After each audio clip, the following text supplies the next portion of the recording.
c'est René Zorilla de zenrela.be. Donc c'est la deuxième partie de la vidéo sur les liens. Et au fait, la première partie, je l'avais fait dans un endroit où on était de sortie.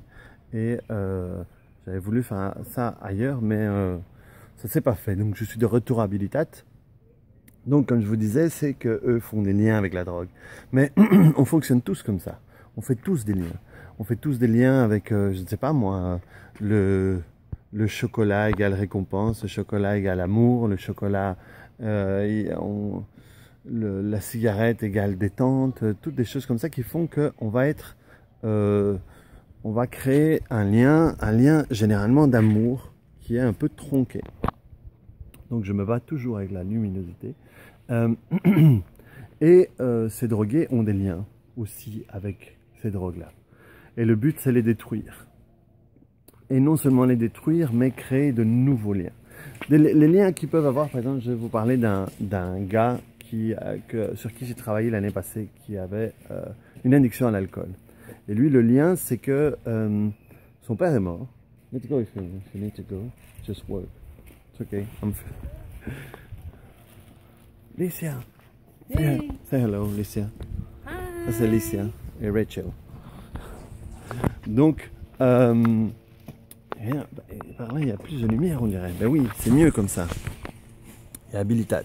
Et là, il y a mon amie Carole. Donc, lui, son lien avec la bière, c'était que son père est mort. Et son beau-père était la personne qui lui a donné le plus d'amour.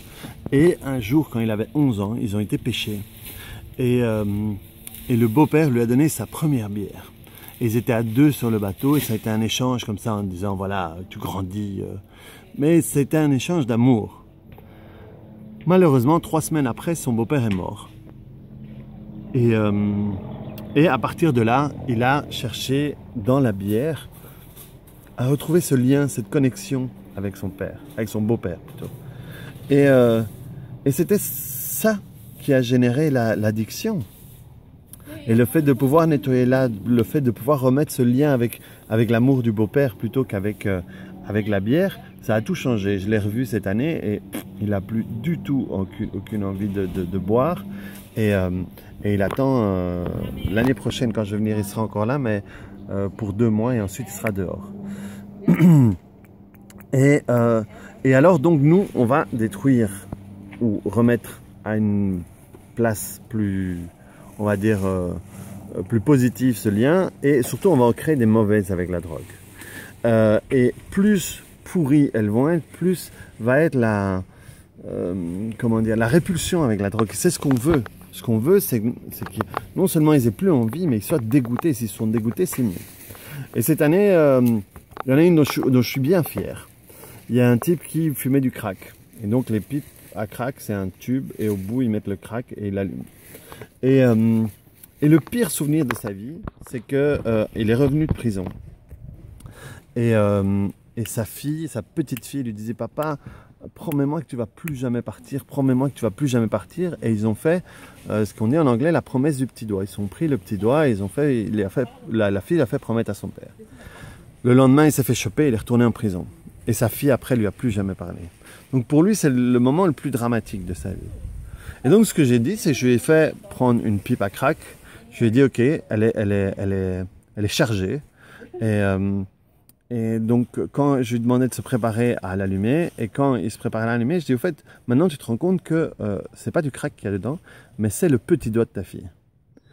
Et là, il a tout de suite repoussé la pipe, il a repoussé le briquet, et il voulait plus rien savoir. Et donc, c'est un truc que je répète, je lui fais faire plusieurs fois pour que ça s'imprime. Et ici, ils ont l'habitude, quand ils sont pas traités, entre guillemets, à penser des fois plusieurs fois par jour ou plusieurs fois par semaine à leur drogue.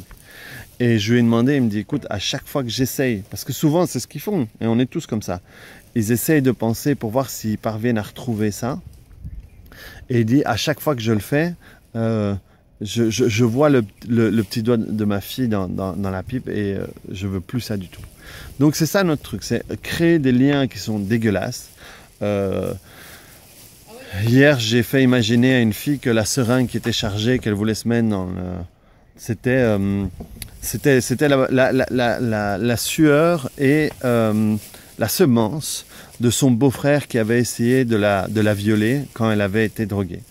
Et c'était le truc le plus dégueulasse qui est arrivé de sa vie. Et je dis, ben vas-y, mets-le, c'est la sueur de ton frère, de ton beau-frère, comme ça tu l'auras à l'intérieur de toi. Et on crée un truc qui est vraiment répulsif.